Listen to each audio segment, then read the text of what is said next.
Hey fashion lovers, welcome back to my channel. Today it is this blazer that I'll be cutting.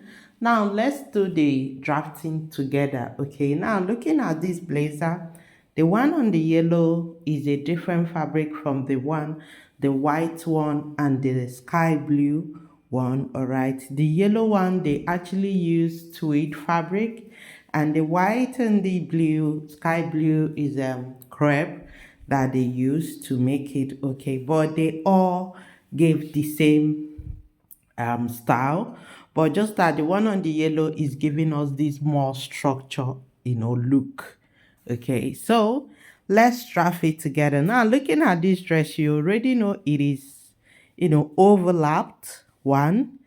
It has a princess dart at the front. Now I could not see the back of this dress, so there's every possibility there is equally a princess dart at the back.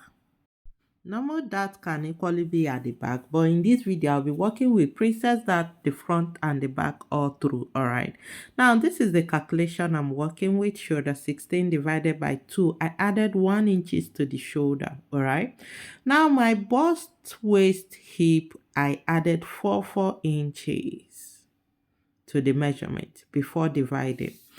Now, after division, I will add my sewing allowance. Now, my half length is 16. The gown length of this dress, as you can see, it is very short, and I'm working with 33. Okay, this is for a photo shoot. All right, and the person equally wants to wear the white skirt below it, the transparent skirt. So we are working with 33 plus 2 inches. That is for the folding and the hemming. Now the first thing, whenever you have a dress that is overlapped, the first thing is you make provision for it. When this is folded, all right, you first thing is you make provision for your overlap, just the same way you make provision for a zip allowance. But in this case, I'm working with 3.5. All right, overlap allowance is bigger than zip allowance. Okay, so I'm working with 3.5, and the maximum you can go for is 4 inches for your overlap allowance. Now that once that is done, from the beginning you mark 3 inches. Now I'm this kind of person that likes looking at my style before working it. I took out my time to look at this thing. This blazer is not just anyhow blazer. If you watch the neck, that collar you are seeing there was not attached. This is an extended neck. Okay, so these 3 inches you're seeing here, I'm taking it like my neck band or extended neck band. Okay, that is what that 3 inches for. That collar or that band or the neck is not just cut and attached. It was cut together with the dress and everything.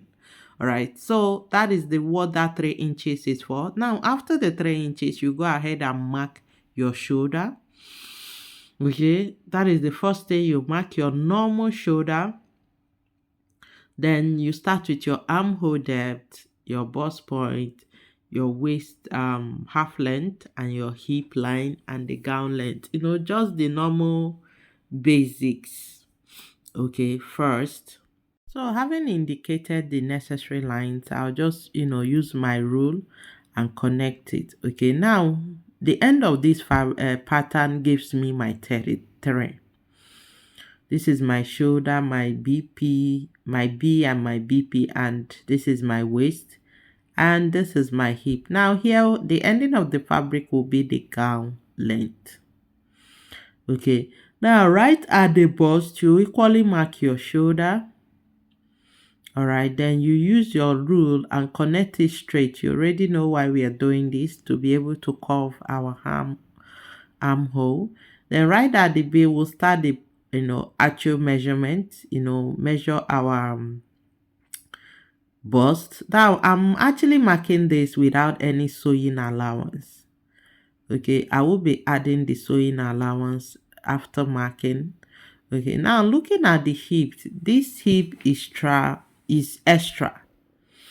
Okay, no, those are our added hips. So at the waist and the hip, I will be increasing what I add to the hip most especially. All right. So this is my measurement without sewing allowance. Now, the same thing I have at my hip is what I'll have at my gown length. It will be straight, not penciled. This gown is not penciled. All right. So it is straight. Now, for my sewing allowance, 2.5. Okay. Same thing at the waist. Now, right at the hip, I will be extending it. I will not be going for 2.5.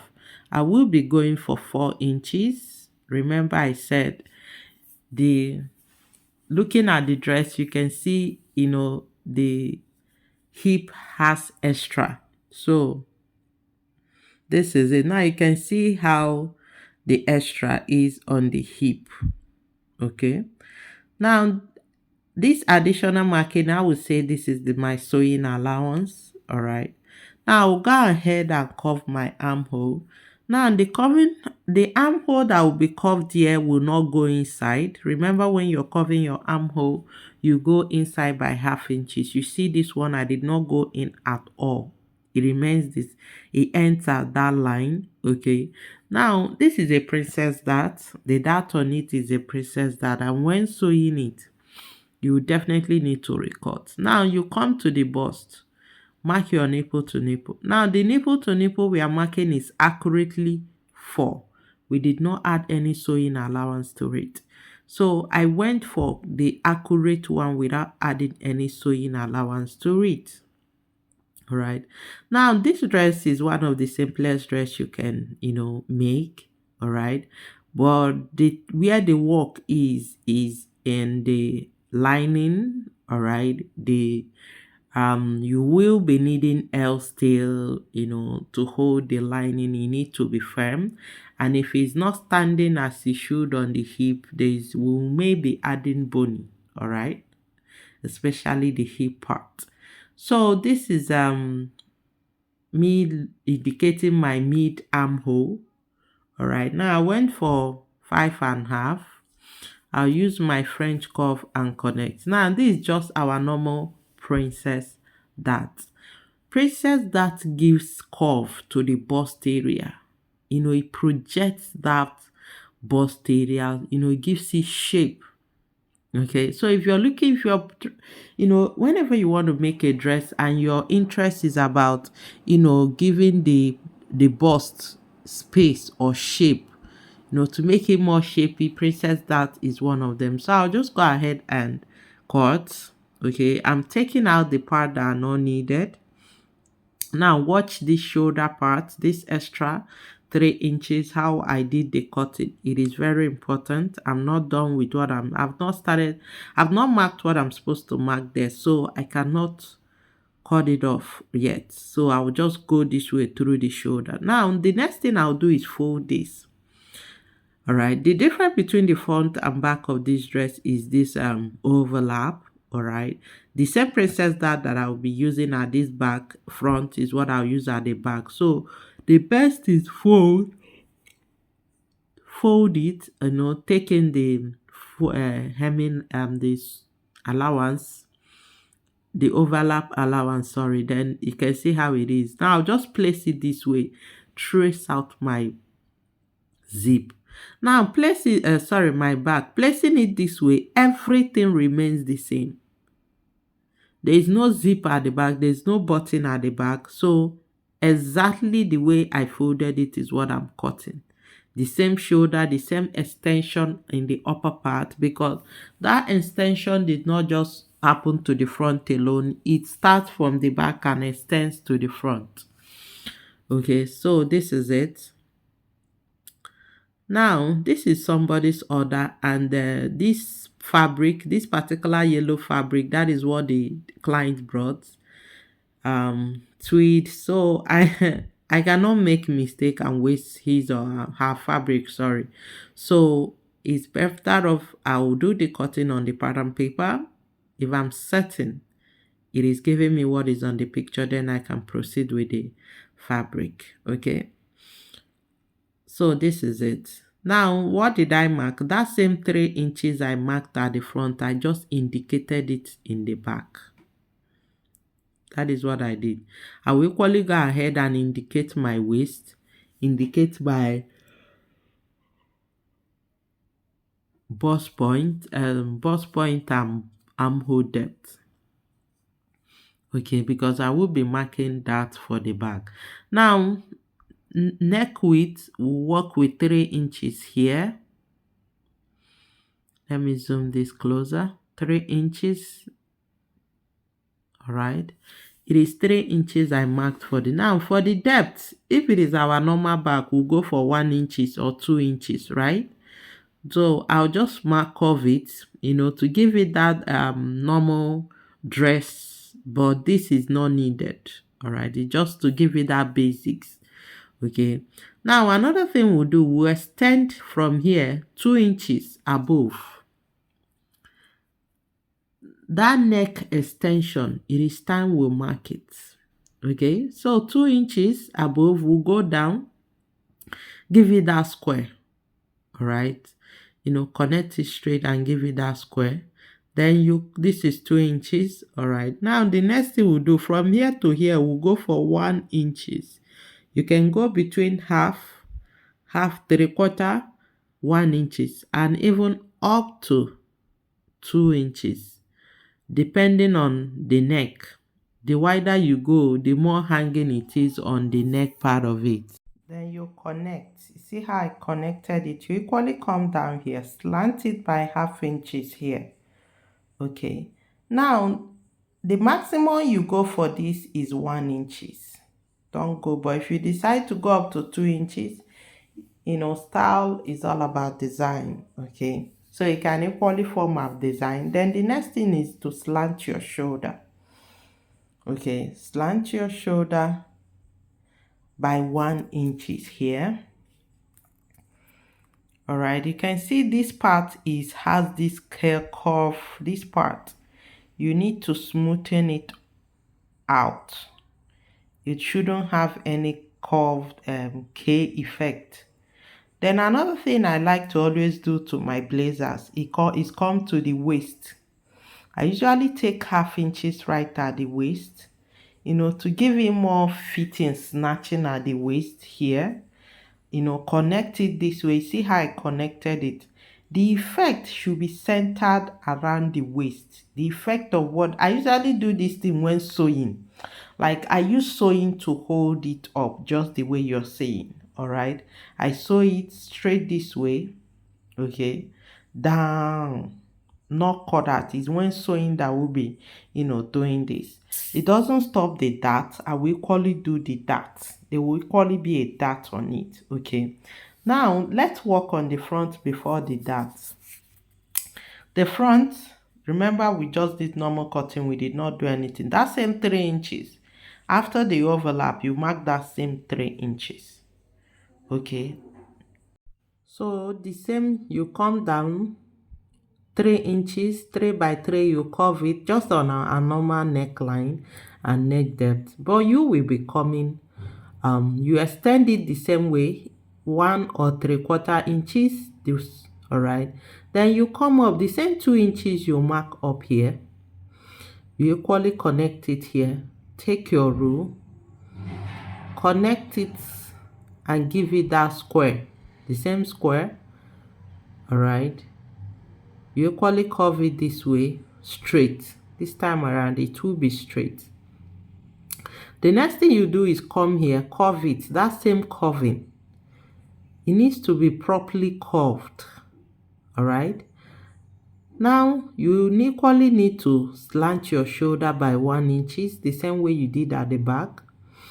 You connect and slant by 1 inches. This curve effect will be taken off. Okay, it will be taken off. Let it move smoothly. Another thing you do is this next step needs curvy rule. Rule. Yeah, you can either use a French curve or this particular one that I'm using. Okay, first thing first, I will be curving it to the neck. All right. So I placed this way. Now you can see I curved it. Now while doing this, I didn't know the camera was not, capturing the whole thing. But this is how I did the front. Okay. to achieve what you saw, what you're seeing on the style. Now, the connection where that sharp overlap is at the waist. So I just from with that curve, I connected it straight. Okay, so the next thing I'll do before cutting our dart is to place the two fabric, the pattern together. I need to be certain that what is on the picture, that it is giving me what is on the picture before cutting this particular dress, because going to buy tweed fabric, no. All right, I can't afford that right now, making mistake. So I just need to indicate the waist, because that is where this particular part is. So looking at it and looking at the neck, okay, it is looking more like it.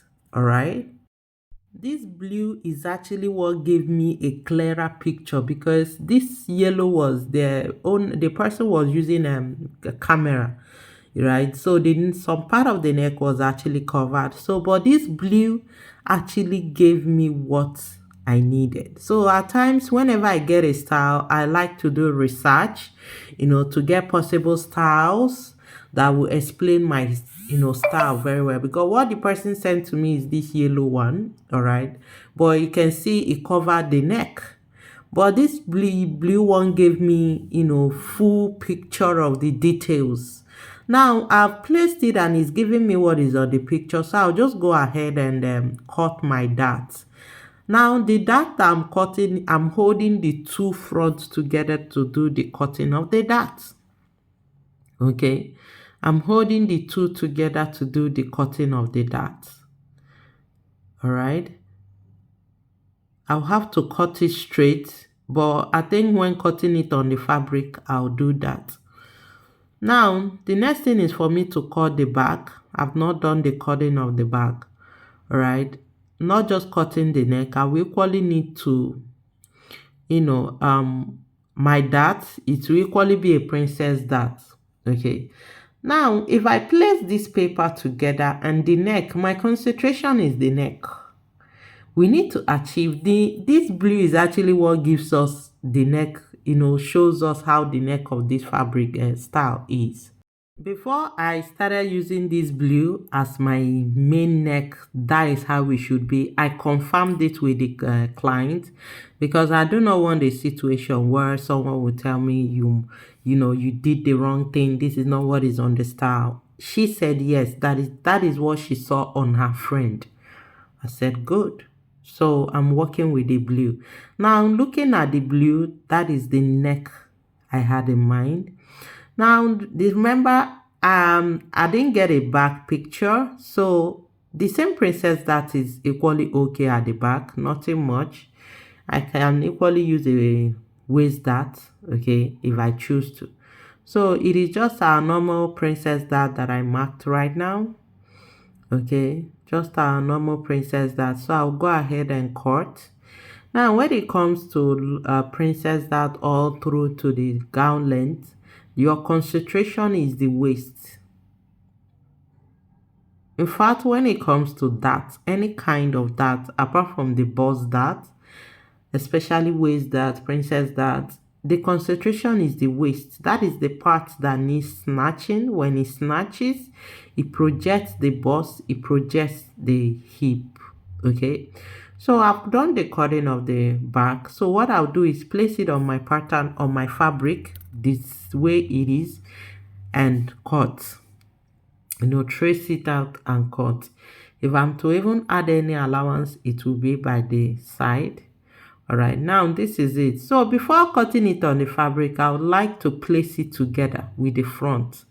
I need to be sure, especially this neck. The neck is my main purpose of using a pattern, to be sure I got this neck. It is very important to me. Now looking at it this way, I think I did.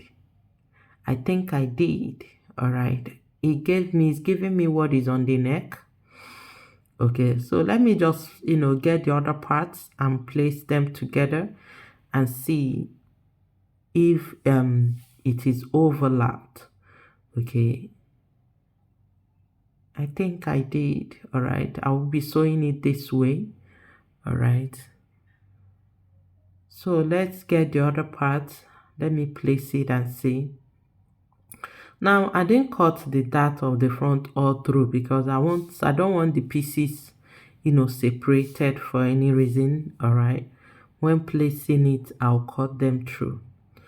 So this is it. Let me get the other part and place it. My interest is the neck of this dress. Now looking at it, this neck is well covered. All right, but at the same time it went through the neck, more like a band, so let's place it together and see if it gives us what is on the picture. So this is it. Now looking at it right now, it actually gave me what is on the picture. It is properly covered, it is properly covered. I think I got what is on the picture. So going ahead to cut it on the fabric is not, I'm certain it is not, I will not be getting a different result. I will definitely get the result on the dress. Right, so the same curved standing neck. This is it. So though the pattern brown paper is not showing clearly, but with the white I can see properly that it gave me what is on the picture. Right, so what I'll do right now is place it on my fabric, trace it out and cut. And if you're trying to make this, it's preferable you use your brown paper or pattern paper and cut it out first before trying out on fabric. And remember, you can use crepe to make this. You can use tweed fabric to equally make this. So whichever one you can afford, it is okay. So I equally place the white on the top, and to me we are good to go. All right, so I'll just go ahead and get it. Another thing I noticed is this part. You see, when I place it, there will be little opening. So when cutting it, I'll have to cover it up. This part here, I have to cover it up. All right, so this is how the neck is. We are on the right track. All right, moving to fabric is the right step, in the right direction. So guys, if you have not subscribed, please do subscribe to the channel. All right, and if you have any question, you have any style you want me to draft, let me know in the comment section. All right, so right now I'll go ahead and place all these pattern on the fabric and trace them out.